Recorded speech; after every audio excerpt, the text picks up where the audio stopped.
MMC Hospital Podcast, from MMC to anywhere. Halo Metro Friends, selamat datang di MMC Hospital Podcast. Perkenalkan, saya Syifa Aulia yang akan menjadi host kali ini. Dan kali ini juga kita akan ngobrol-ngobrol santai mengenai penyakit diabetes dalam rangka Hari Diabetes Dunia 14 November 2022. MMC Hospital Podcast menghadirkan dokter spesialis yang turun langsung untuk memberikan edukasi mengenai penyakit diabetes. Sebagai informasi nih Metro Friends, podcast kali ini direkam langsung di lantai 9 Sujudi Executive Ward. Nah, sudah hadir bersama kita Dr. Yohana Fitra, SPPD, dokter spesialis penyakit dalam MMC Hospital. Halo dokter, gimana nih kabarnya dok? Sehat? Halo Syifa, alhamdulillah sehat. Syifa gimana, sehat juga dong ya pastinya? Alhamdulillah dok, sehat. Mudah-mudahan juga teman-teman MMC, pasien-pasien MMC semua sehat di rumah ya. Amin dok. Baik dok, kita langsung aja mulai ya dok. Nah, pertanyaan pertama nih dok, ini yang paling umum ya, mungkin Metro Friends nih ada yang masih belum tahu apa sih itu diabetes dok dan prediabetes. Iya, itu memang pertanyaan yang cukup sering ya ditanyakan di lapangan waktu kita ketemu sama pasien, waktu ketemu sama keluarga pasien. Gampangnya sih, diabetes itu adalah kondisi pada waktu pasien atau siapapun itu kadar gula darahnya lebih dari nilai normal. Nah, kenapa bisa terjadi kadar gula darah lebih dari nilai normal? Itu terjadi karena kita itu punya sel namanya sel beta pankreas. Sel beta pankreas inilah yang berfungsi untuk memproduksi insulin. Pada pasien dengan diabetes, insulin yang diproduksi itu tidak adekuat atau tidak cukup, atau insulin yang diproduksi tidak bisa berfungsi sebagaimana mestinya, sehingga kita makan lalu kemudian tidak berapa lama, kurang lebih 1 atau 2 jam, diserap kadar gulanya oleh tubuh, gula yang tadi ada di darah itu tidak bisa dipergunakan oleh insulin atau tidak bisa dimasukkan ke organ-organ yang membutuhkan. Itulah yang menyebabkan pasien mengalami peningkatan kadar gula darah. Nah, yang menjadi pertanyaan pasti, berapa sih dok kira-kira kadar gula darah yang normal dan kapan dikatakan kadar gula darah lebih dari normal? Untuk menjawab itu, kita harus mengacu kepada panduan atau guideline yang dibuat oleh para ahli endokrinologi di Indonesia. Para ahli endokrinologi di Indonesia ini sejalan dengan para ahli diabetes di Amerika. Jadi kita menggunakan 3 parameter nih yang dinilai nih Syifa. Yang pertama, gula darah puasa. Yang kedua, gula darah 2 jam setelah makan. Dan yang terakhir adalah HbA1c. Gula darah puasa diperiksa setelah puasa kurang lebih 8-10 jam. Sedangkan gula darah 2 jam setelah makan, ya gula darah yang dicek setelah 2 jam makan terakhir. Kalau HbA1c dia lebih mungkin bisa dikatakan lebih tidak bisa dimanipulasi karena dia menggambarkan kadar gula darah kita rata-rata dalam 3 bulan terakhir. Kadang kan kita kalau mau medical check up, puasanya lamain biar gulanya nggak tinggi gitu ya. Atau misalnya makannya 2 jam setelah makan kita sengaja makan lontongnya dikit aja padahal biasanya makan nasi padang nih 1 porsi. Nah, itu jadi kalau untuk cek HbA1c dia akan lebih representatif, menggambarkan rata-rata kadar gula darah dalam 3 bulan terakhir. Yang dikatakan diabetes apabila gula darah puasa lebih atau sama dengan dari 126 mg per desiliter. Itu untuk gula darah puasa. Sedangkan gula darah 2 jam setelah makannya lebih sama dengan 200 mg per desiliter. Untuk HbA1c sendiri lebih sama dengan dari 6,5%. Itu untuk mereka yang dikatakan diabetes adalah lebih dari nilai-nilai tadi. Sementara kalau yang dibilang normal, kadar gula darah puasanya kurang dari 100. Dan yang gula darah 2 jam setelah makannya kurang dari 140 mg per desiliter. Dan HbA1c-nya kurang dari 5,7. Ada gap dong. Untuk gula darah puasa antara 100 sampai 125 ada gap kan? Tadi yang dikatakan diabetes 126. Sedangkan yang dikatakan normal di bawah 100. Nah, yang ada pada posisi gap inilah untuk gula darah puasa 2 jam setelah makan ataupun HbA1c yang ada di dalam posisi borderline inilah yang kita sebut sebagai prediabetes. Nah, untungnya apa sih nih? Mungkin kok pakai ada diabetes, prediabetes. Jadi prediabetes ini kalau kita dikatakan prediabetes, berarti probabilitas kita menderita diabetes dalam kurun waktu 5 hingga 10 tahun ke depan bisa terjadi menjadi diabetes. Jadi bisa terjadi konversi dari prediabetes menjadi diabetes dalam kurun waktu 5-10 tahun pada penderita prediabetes. Untungnya adalah kita bisa mulai memodifikasi pola makan, lifestyle, exercise dan sebagainya supaya kita jangan sampai terkena diabetes. Jadi mudah-mudahan nih dengan penjelasan tadi, dengan memahami range angkanya, kita semua bisa lebih tahu kapan dikatakan prediabetes dan kapan dikatakan diabetes. Oke, jadi tadi prediabetes itu berarti yang dari gap nilainya itu bisa jadi diabetes nih dalam kurun waktu, jangka waktu 5-10 tahun gitu ya dok? Yes, betul sekali. Jadi self awareness kita jadi lebih tinggi dong. Wah, saya medical check up nih, ternyata masuk range yang borderline nih. Oh, berarti gue udah warning berarti ya dok ya? Sudah warning, sudah harus mulai memperhatikan apa yang dimakan, exercise, sudah mulai rutin dan hindari sedentary lifestyle termasuk stres. Oke, stres juga berpengaruh dok.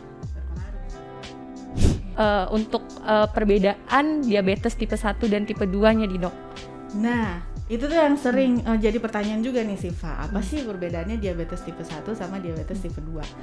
Jadi, diabetes tipe 1 itu adalah kondisi diabetes yang seringkali related dengan kondisi genetik, di mana sistem imun badan kita itu menyerang sel beta pankreas. Tadi sel beta pankreas fungsinya memproduksi insulin.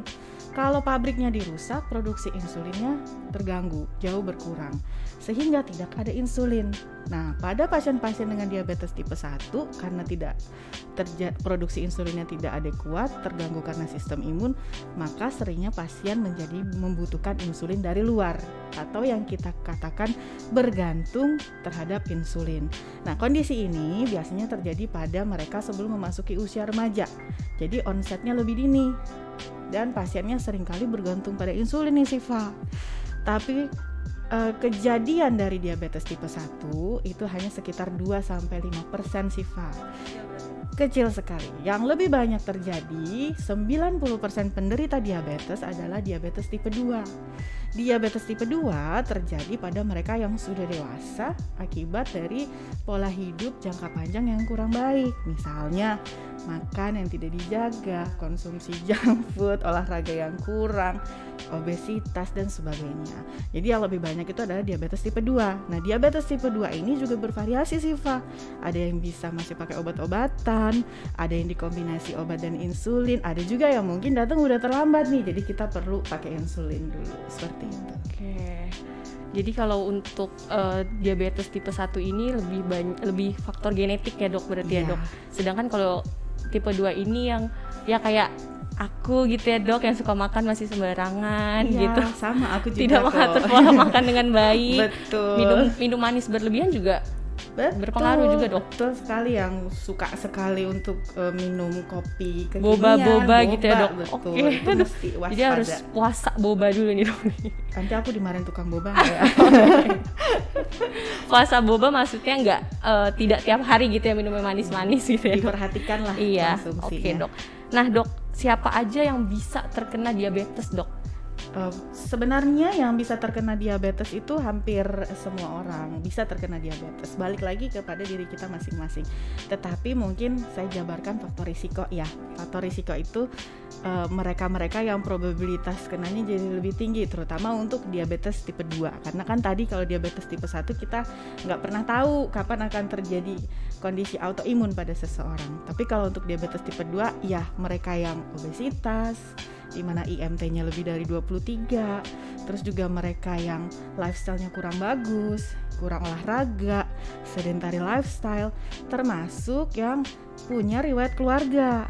Itu lebih besar dong? Ya, riwayat keluarga ayah, ibu, adik, kakak itu lebih besar, tapi bukan pasangan ya, jadi keluarga saudara. Nah, kemudian mereka-mereka yang juga punya penyakit lain, sepertinya punya hipertensi atau punya penyakit jantung, probabilitas dia untuk kena diabetes juga ada.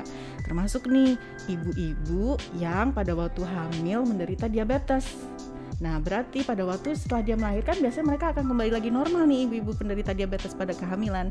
Tapi probabilitas dia di kemudian hari terkena diabetes menjadi lebih tinggi. Nah, buat mereka-mereka semua yang punya faktor risiko tadi, harus nih sesegera mungkin sih Pak untuk memeriksakan dirinya. Oke dokter, wah agak ngeri ya berarti ya dok. Tadi ya ibu hamil bisa terkena lagi diabetes setelah habis melahirkan itu? Ya, jadi ada namanya diabetes pada kehamilan. Diabetes pada kehamilan ini bisa terjadi pada usia berapapun kehamilan. Tapi paling sering memang trimester kedua dan trimester ketiga. Jadi pada waktu dia hamil nih, ternyata gulanya tinggi, diabetes. Tapi pada waktu melahirkan udah kembali lagi normal seiring dengan sudah persalinan. Itu biasanya kenapa, lagi normal. Faktor imunitas dari si ibu hamil juga. Nah, ini pada orang-orang yang mengalami diabetes pada kehamilan ini, suatu saat di masa depan dia juga berisiko mengalami diabetes tipe 2. Seperti itu. Oke, dokter. Nah, bagaimana dok cara mendiagnosis diabetes itu tersendiri dan tanda-tanda apa nih yang harus jadi perhatian untuk Metro Friends di rumah? Betul sekali, itu juga yang paling sering ya. Kadang-kadang aku yakin deh teman-teman semua tuh pasti udah baca, aduh kok aku sering banget malam-malam nih bangun buat buang air kecil. Sering banget ya itu ya, ada dok saya malam sering bangun nih buat buang air kecil, jangan-jangan saya menderita diabetes. Ya itu salah satu tuh yang paling sering dikeluhkan.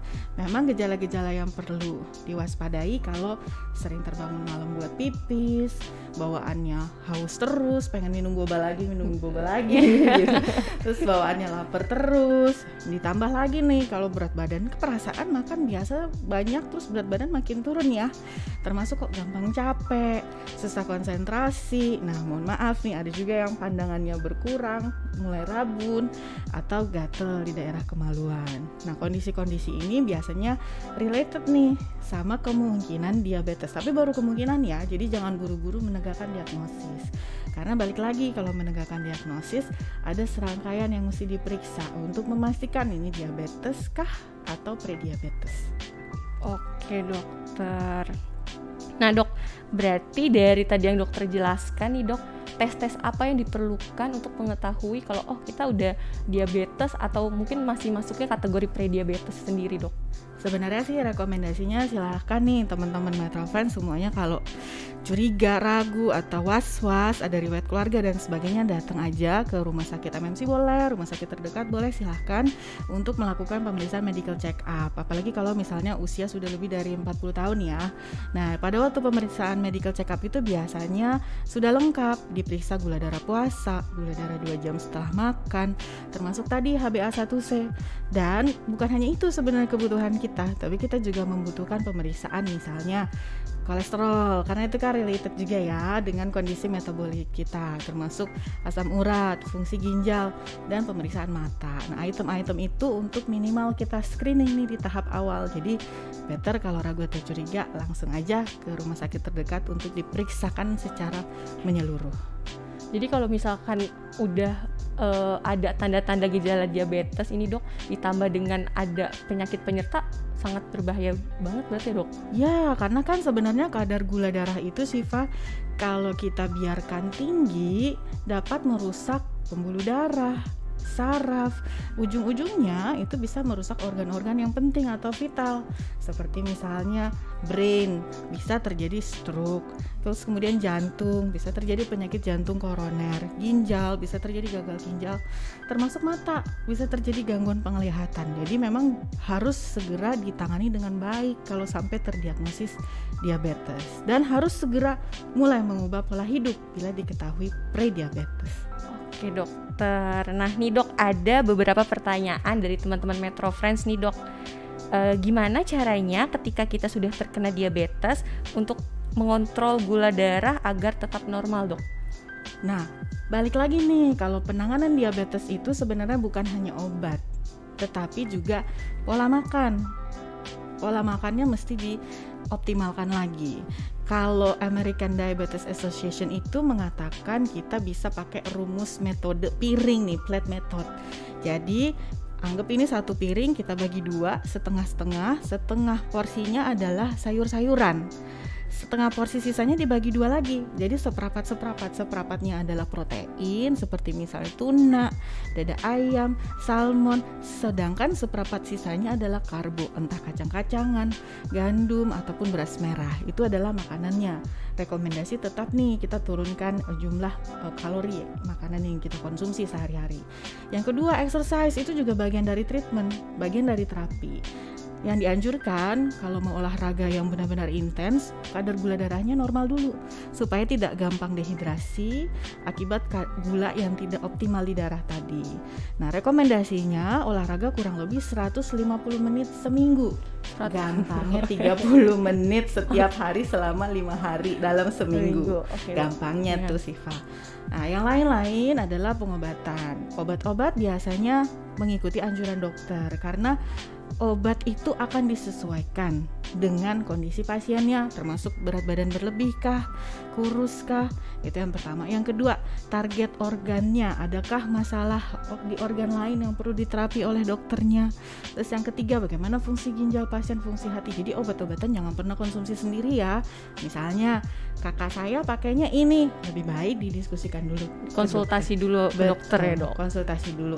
Nah, jadi nggak buru-buru juga nih. Ada juga, apa saya langsung insulin? Ada juga kan yang seperti itu. Apa saya langsung insulin aja nih biar gulanya buru-buru cepet-cepet bagus. Nah, pemberian insulin pun juga ada indikasinya. Misalnya infeksi berat, terus juga pasiennya dibutuhkan untuk segera diturunkan gulanya. Karena kan kita kalau insulin ada risiko untuk terjadi hipoglikemi. Jadi pemberian insulin biasanya dilihat dulu sesuai dengan kebutuhan pasien. Demikian juga dengan obat-obatan. Jadi intinya sih kalau terdiagnosis diabetes, konsultasi dulu aja. Oke dok, ini aku penasaran tadi olahraga untuk diabetes itu apa sih dok? Contohnya mungkin? Olahraganya sih sebenarnya olahraga yang aktivitas fisik, misalnya kamu mau lari, mau jalan, mau apapun itu yang gampang-gampang aja juga silakan. Yang penting 30 menit sehari. Jadi apa aja yang penting bergerak gitu ya dok? Yes. Nah, masalahnya kan kita suka males gerak ya. Oke, berarti jalan kaki juga termasuk nih dok? Boleh. Jalan kaki, treadmill 2 km per jam mungkin dulu awal-awalnya. Baru nanti ditingkatkan sesuai dengan intensitas. Tapi balik lagi, kuncinya adalah kalau mau olahraga nih bagi penderita diabetes, pastikan kadar gula darahnya terkontrol. Oke, baik dokter. Lanjut nih dok, pertanyaan kedua dari Metro Friends. Bagaimana cara penanganan kaki bengkak dan menghitam pada penderita diabetes? Ya, ini juga cukup sering ya kondisi infeksi pada kaki diabetes. Jadi sebenarnya kaki diabetes itu tidak akan terjadi kalau gula darah dikendalikan dengan baik. Akibat gula darah tidak terkendali dengan baik dalam kurun waktu yang lama, terjadi gangguan pada saraf dan pembuluh darah. Biasanya pasien kebas nih, gangguan saraf jadi kebas, jadi baal-baal. Sehingga sekali waktu terjadi luka dia tidak mengetahui bahwa ada luka. Nah, dampaknya luka susah sekali sembuh karena kan pembuluh darahnya juga sudah mengalami gangguan. Jadi mudah terjadi luka, kalaupun luka susah sekali sembuhnya dan gampang infeksi. Nah, jadi rata-rata pasien yang mengalami kaki diabetes yang sampai menghitam itu kemungkinan self awareness-nya agak kurang. Jadi tidak rajin-rajin ngecek kaki, kebersihan kaki, terus juga ada misalnya kalus atau mata ikan itu di kaki tidak diketahui atau menggunakan alas kaki yang sempit. Jadi ada beberapa faktor risiko yang menyebabkan bisa terjadi luka pada kaki diabetes. Nah, penanganannya sendiri yang paling utama kita tangani dulu infeksinya. Karena infeksi yang menyebar bisa berdampak pada tindakan ini dibuang organ yang tadi terinfeksi berat itu. Nah, setelah kita tangani infeksinya, kita juga mesti mengoptimalkan kadar gula darah pasien. Kadar gula darah pasien termasuk juga kadar nutrisi seperti misalnya protein dan sebagainya. Jadi kalau untuk teman-teman yang punya kasus kaki diabetes, kondisinya sebenarnya kompleks ya. Lebih baik konsultasi ke pihak yang memang berwenang, dokter yang terkait, supaya bisa ditangani secara komprehensif dan tidak menangani sendiri. Karena kadang-kadang nih, mohon maaf, dikasih obat-obat tambahan sendiri yang ada malah justru lukanya menjadi semakin luas seperti itu. Pertanyaan terakhir nih dari Metro Friends nih dok, suntik insulin atau obat mana yang lebih baik untuk mengatasi diabetes? Nah, ini terkait dengan penjelasan yang sebelumnya mengenai obat gula dan insulin. Jadi pemilihan antara apakah kita mau pakai obat atau mau pakai insulin itu bergantung pada beberapa hal. Yang pertama, kondisi pasiennya. Apakah ada kondisi saat ini yang buru-buru nih harus diturunin gulanya sehingga harus pakai insulin? Itu yang pertama. Kalau memang ada indikasi, silakan saja pakai insulin di bawah pengawasan dokter. Yang kedua, targetnya target pengobatan apa? Misalnya pasien mau operasi, ya kan nggak mungkin kita memberikan obat tablet sehingga gulanya jadi lama nih dikontrolnya. Dan yang terakhir disesuaikan dengan kondisi pasien, misal fungsi ginjal, fungsi hati dan sebagainya. Nah, kadang-kadang mungkin teman-teman Metro Friends ada yang khawatir dengan pemberian insulin. Itu sebenarnya bisa didiskusikan juga kepada dokternya. Misalnya sudah merupakan indikasi pemberian insulin, tapi teman-teman takut, silakan dikomunikasikan. Apakah pemberiannya jangka pendek atau jangka panjang, targetnya seperti apa, upaya pemakaiannya seperti apa. Balik lagi nih, apapun yang diberikan oleh dokter Anda, apakah obat diabetes dalam bentuk tablet ataukah insulin, sebenarnya tidak menyebabkan ketergantungan, tetapi merupakan kebutuhan Anda sebagai penderita diabetes agar gula darah Anda senantiasa normal dan bisa mencegah terjadinya komplikasi yang akan merugikan di kemudian hari, baik komplikasi pada saraf, jantung, ginjal ataupun mata. Oke, jadi untuk tadi obat atau suntik insulin itu berarti tetap harus di bawah pengawasan dokter ya dok, nggak bisa sembarangan kita make apa gitu atau minum obat apa gitu ya dok? Betul sekali. Kadang-kadang kan mungkin, aduh aku dapat rekomendasi pakai obat ini, diskusikan aja dulu. Atau saya dapat rekomendasi insulin lebih cepat menurunkan, didiskusikan saja dulu. Karena kita juga dokter cukup fleksibel melihat kebutuhan pasien. Seperti misalnya saya ragu kalau pakai insulin, saya compliance-nya atau kepatuhannya nih dok nih yang susah nih karena harus suntik 3 kali sehari. Itu semua bisa didiskusikan sesuai kebutuhan pasien agar gula darahnya terus terkontrol. Oke, baik dok. Nah, ini untuk Metro Friends nih yang ingin konsultasi atau appointment dengan Dr. Yuhana, bisa banget pastinya di RSMMC Senin sampai Jumat jam 9 sampai jam 12 siang, dilanjut jam 1 sampai jam 3 sore. Terima kasih banyak Dr. Yuhana atas kesediaannya hari ini dok. Semoga informasinya bisa bermanfaat untuk Metro Friends yang sedang menonton. Dan buat Metro Friends yang penasaran, bisa banget langsung kepoin aja Instagram MMC Hospital di @mmchospital atau di web metrohealth.com dan MMC Hospital Podcast. Tungguin terus podcast selanjutnya dengan tema lainnya yang pastinya lebih seru dan menarik. Stay healthy and see you Metro Friends. Bye-bye.